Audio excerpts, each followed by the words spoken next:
Extra, extra, read all about it. Welcome to Empire's Recap, and today we'll be going over the chaos and drama of our somewhat respected rulers. This week we may have gotten sidetracked, but if getting sidetracked isn't the reason we're here, then what's the point, honestly? Sanctuary was made to help everyone who came across their lands, including the... Huh? What? What do you mean this is the wrong script? It's been a week? Oh, okay,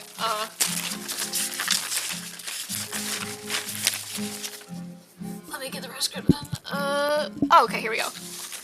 We've been in a summoning circle for an hour, or apparently a week, who knows, and finally someone Sausage recognizes has come to see him. Bubbles arrives, but it doesn't seem to be his Bubbles. Glossing over the multiverse stuff, she tells him to go home, where he sees his Bubbles, who is cryptic as always.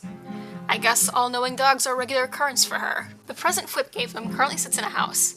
He's decided to name it Dolores after a certain character with fantastic hearing. Then he kicks off the building segment. First it's paths and decorations around Tumbletown for the sheriff. Sausage? Yes! Are you chucking chickens at my golem? No. Oh, it looks like there's chickens down there. Huh. Yay, that's a surprise, isn't it? Huh? I didn't have a single bit of egg on me. That's great. Then it's houses along the dock. Sanctuary is really coming together now. It's amazing how he uses block pallets I wouldn't have even thought of. Hermes comes home with a special gift. After making sure said gift is safe, he drops him back at Joel's place, where his certain new build drops him into somewhere new. A new vision to add to the wall, perhaps? Because I did it that way. Or was it Editor Joel? I don't know. It's probably me, because Editor Joel could have never thought of something as fun as that. It's only the editor notes I give him that make him do this stuff, alright? You think he's the brains? No, he's the idiot that just puts it together. His job is easy. Mine is hard.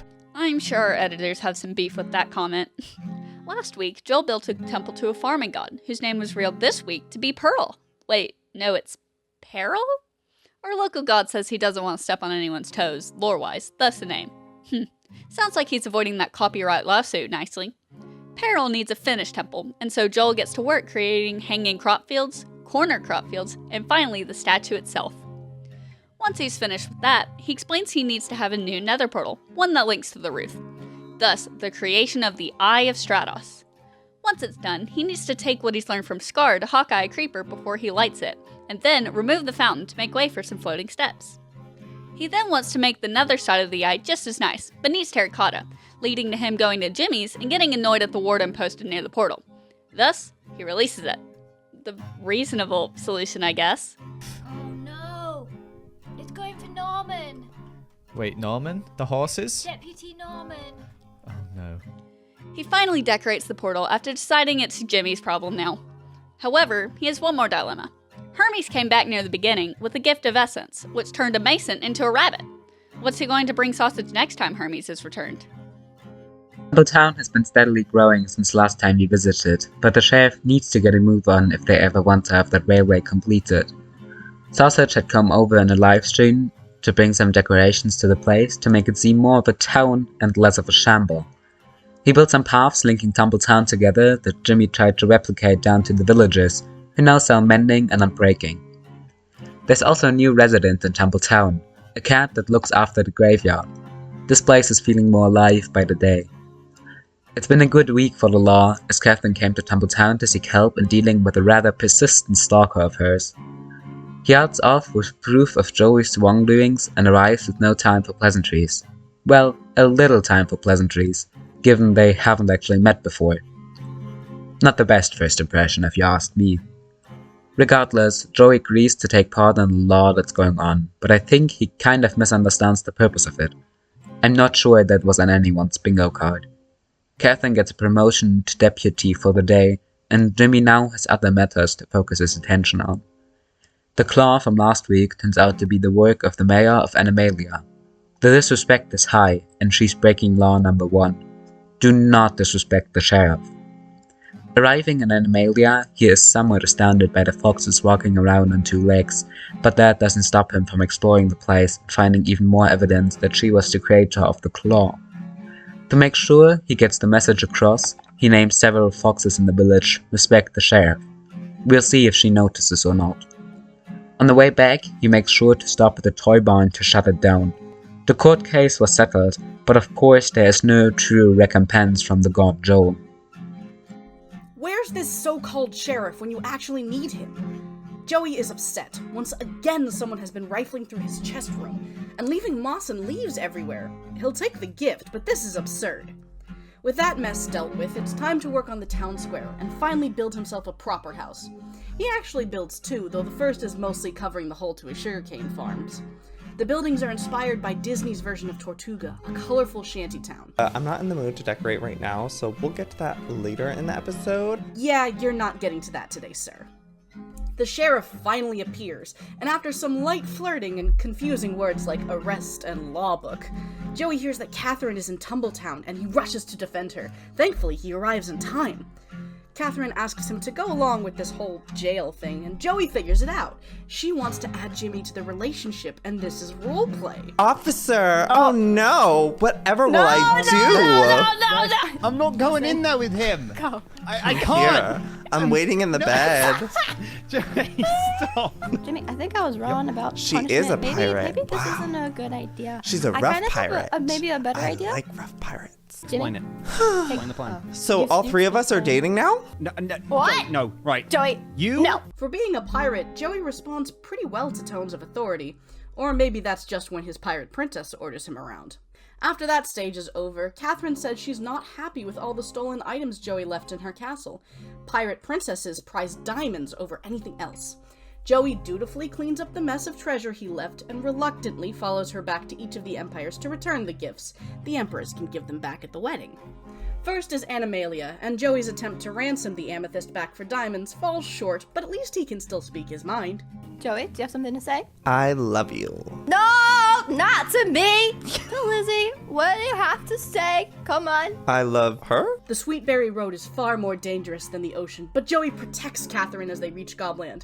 She's even impressed by his gold arranging ability. That looks way better. Good job, Joey. The leader of Chromia isn't around, and clearly hasn't been for some time. There's a monster roaming these lands. Joey quickly tosses the flowers back into place, keeping the warden distracted as he and Catherine make their escape. The two of them make it to Dawn, and Princess Gem seems to be changing her story about telling Joey he could take from her chests. She's just embarrassed to admit it in front of a fellow princess. She even lets him take a snack on the way out. Finally, Joey can go home, and he's learned his lesson. Don't steal anything for his princess, except for diamonds. Back to reality, I feel like I need to reiterate something. Catherine is not dating Joey, no matter what he may say. However, she is one of the only people he'll listen to, so perhaps that's how all of this came to be. She first meets with Gem to discuss the Princess Alliance, and then finds someone has been sneaking around her sheep.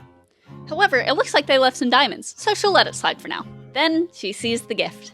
Not only did he block the entrance, but also her bedroom. She needs to involve the sheriff, who arrives quickly and agrees something needs to be done. So, she waits in Tumbletown for the sheriff and the thief to return. They lock him away with a lot of flirting behind bars. I like rough pirate. Yeah. I heard that you disgust me. However, he doesn't seem to be getting it. Thus, Catherine proposes that she takes him to each kingdom and make him give back what he stole. There's no way this could be misinterpreted. In order to have the authority to do this, she becomes a temporary deputy. After some homoerotic tension, she leads him back to Glimmergrove to mine up back all the gifts he stole. Then, they're off. Once everything is returned, the two part ways from Catherine's base, insisting he needs to have a room in his castle. She returns the badge to Deputy Norman before getting to work on a small marketplace. What was that? There's a scary noise coming from inside the tavern. Marketplace mishaps are abound in Animalia, however. Lizzy finally encounters Whip's special wedding thank you, a warden. But leading a warden into a base is easier than leading one out, or killing it before they kill you. What could be the solution to this? A fishing rod, a sword, a bow? Oh, a dog army. Well, I guess that could also work. After a nice warden death, it's time to drink at the tavern. Wait, the amethyst in the town centre has disappeared and there are voices coming. Quick, hide. It seems like Pirate Joe and another person are doing some things near the empty town centre. Better stop these possible thieves.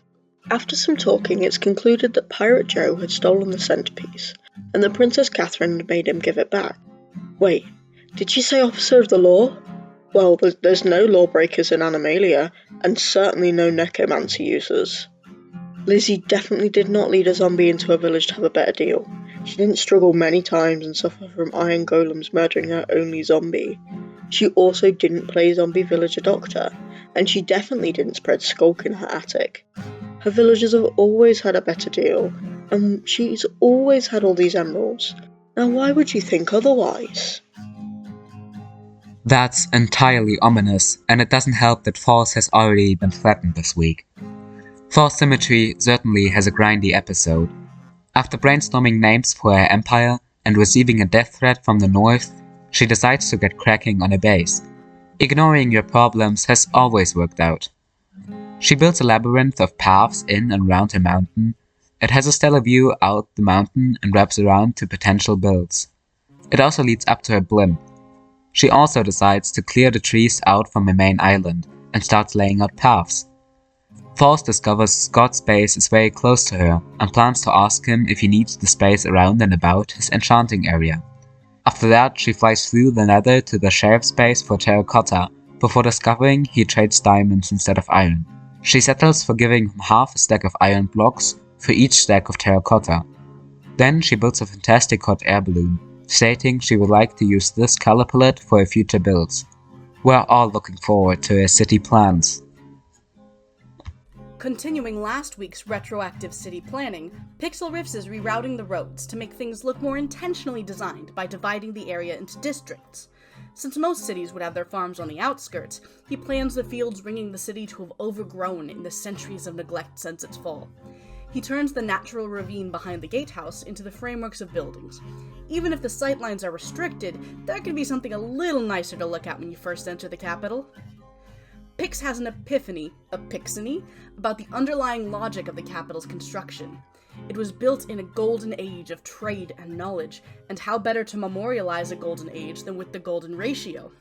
And yes, I recognize that in doing this, I have ratioed myself. In fact, the funniest thing is, this, when you look at it from above, kind of forms an L, so we literally have L plus ratio going on in this empire, and everybody who is, following Zoomer Twitter right now is just probably laughing their heads off. But anyway. This involves tearing down the road and rebuilding it to the proper curvature, but the result is already satisfying. We also get a small behind the scenes of what inspired the Golden Age concept. There's this repeated line in the chorus, or the kind of refrain of the song that just says, "But the Golden Age is over." And I've been imagining that song, I've been listening to that song in my head, basically, ever since I came upon the idea of the statue. And finally, Pix hints at having been busy off-camera with more secrets for the other emperors. After all the fun of the Skull Fort, all we can ask is, who's next? Join us next week for more chaos and shenanigans. Thank you for watching, and thanks to everyone for helping out with the project.